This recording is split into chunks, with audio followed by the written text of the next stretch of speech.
So, today I'd like to do a book tag. This one I saw on Remembered Reads. I'll leave a link to her video down below for you. And this one is the reading habits tag. So these are a few questions, 11 by the looks of this, that just tell you a little bit about my reading habits. So, question 1. I don't know quite why I do that, but there we go. Question 1. Do you have a certain place at home for reading? Not really. Depends what time I'm reading.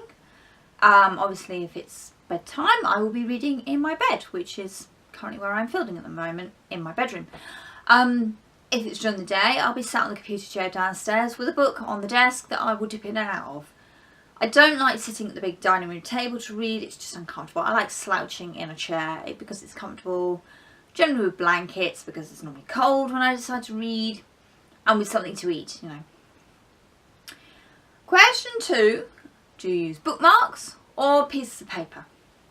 I have to say I love bookmarks. It's like one of my things. I love bookmarks.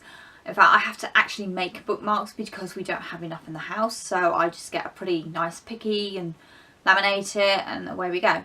I actually had to make a whole pile of bookmarks because I couldn't find any. I was short of bookmarks, which is ridiculous. Obviously I've got too many bookmarks still in books waiting to be finished. I've also had to lend bookmarks out to my children because they want bookmarks for their books, and when they've got about 6 books on the go, that's a lot of bookmarks suddenly disappearing. Question 3 is, can you stop anywhere or do you have to get to the end of a chapter? Because I read and generally get interrupted, I can stop pretty much anywhere. Generally in the middle of a sentence I will stop. As long as I've got my bookmark to let me know what side of the page I'm on, then I can put the book down and just carry on. The only time I would say no is when the book's so good that I have to get that little bit further, or I need to read it, or I'm constantly picking it up all the time, particularly when I get interrupted. And the other time is when you turn the page and you can see the end of the chapter on the other page. So I like to finish that because it's like, no, that's stupid, that's half a page, I can do that in 5 minutes, and I have to finish the chapter then. But on the whole, I can put the book down just about wherever. Question 4, do you eat and drink while reading? Little confession, I will make a drink with the idea of actually having a drink while I'm reading, but I have been known to actually have to go and microwave my drink because I've let it go cold. I do like to have nibbles while I'm reading. Bickies are particularly one of my bad things, but if the book is that good, I will not eat or drink, I will just read. So it does depend on what the book is actually like, and also what type of book. A non-fiction book, I will love to sit there, browse through a little bit, have a drink, have a biscuit, find another bit and browse through that. So if it's a dippy in and out book, then yeah, I will eat and drink. But if it's like a really intense book, I probably won't do anything for ages. Question 5. Do you have music or the TV on while you're reading? Again, it kind of depends. I do like some music on. I don't like the house silent. It's really creepy. And this house does make a lot of noise, particularly like today when the wind's up. So I do like music on. But I can quite happily read and generally tune out what's behind me, unless it's a really good song and you end up singing along with it, and then it's like, that's not going to work. I need to turn this off and put something else on. I do read while the radio's on, so I listen to Radio 2 from the BBC, and I will read and sort of dip in and out of what I'm reading and dip in and out of what's going on the radio. Probably a bad habit, but hey. But again, if the book's really good, I'll end up being focused on what I'm reading and I have no idea actually what's being said on the radio. I do read when the telly's on, but it does depend what the programme is. If it's a big heavy drama, like Poldark, I'm not going to sit and read while watching a drama. I mean, try watching Strange and Norrell when you're trying to read something else. That's just not possible. I did try, it just didn't happen. But if it's something like Location, Location, Location, or Great British Sewing Bee, although I am bad, I did put the book down during that one, but something gentle, you don't need to concentrate all the time, particularly if it's got adverts in it. So anything that's not on the BBC or Amazon or Netflix, it's got an advert, and I don't know about you guys, but I can't stand adverts, so it's a prime time to do the reading bit. Question 6 is, do you read one book at a time or do you have several on the go? Now, if you'd asked me this time last year, I would have said, well, I've got several on the go and I just pick up one, read a bit, and then pick up another one, read a bit of that.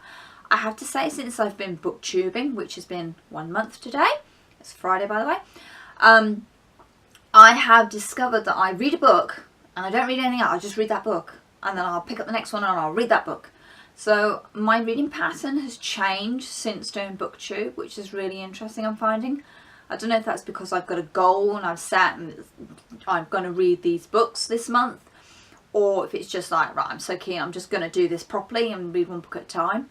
I don't know, but there you are, my pattern has changed. Question 7, do you read at home or anywhere?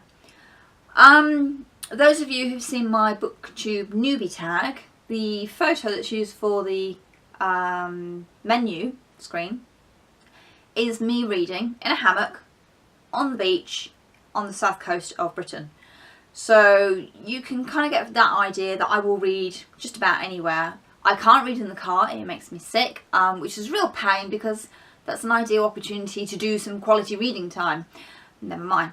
But I've read on the train, I've read on the bus, which ironically didn't make me ill. I'm not quite sure how that works, or it's just because I was younger, I don't know. I read in the house, I read on the beach, I read at my in-laws, I read on holiday cottages, I've even read halfway up a mountain, so that's pretty good going, I think. Question 8 is, do you read silently or do you read out loud? Now, Remember Reads was on about poetry, and you know, poetry tends to be performed out loud.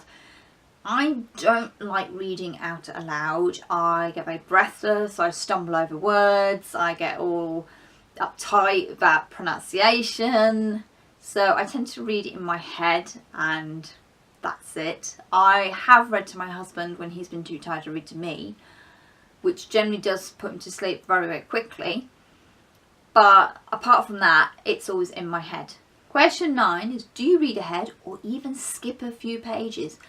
This must sound a horrifying question, and I'm sure if most of us would answer, we'd probably have skipped ahead a little bit or looked ahead to see what's happened.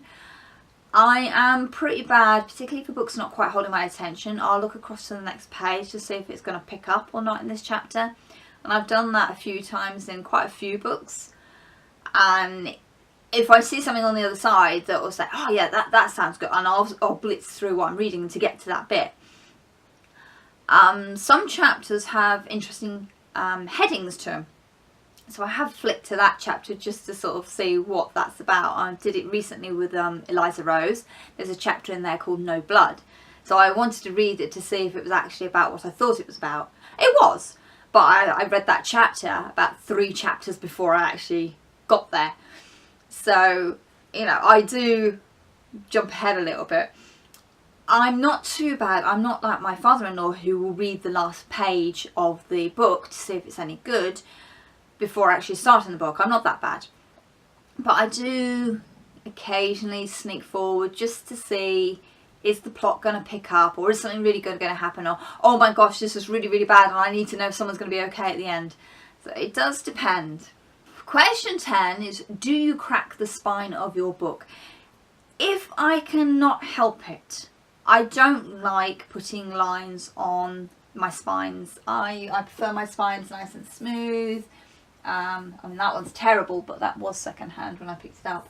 That one's cracked, that's gone, whereas that one hasn't yet. So it does depend on the quality of the book. It depends on the size of the book. I mean, Winter, I tried really hard not to crack that one, and it went anyway just because of the sheer thickness of the book. I think that's what's happened with a lot of Diana Gabaldon's ones. They are so big, and I've only got them in paperback, not hardback. So I try not to, but it's not always possible to do so. Question 11 is, do you write in your books? If you'd asked me that 15 years ago, it'd have been a resounding no, no way, no. I won't even put my name in a book, which is really bad when you kind of lend them out to people. But things changed when I did my A-levels, particularly A-level English, because I did English Lit and English Language. And so you needed notes in your books.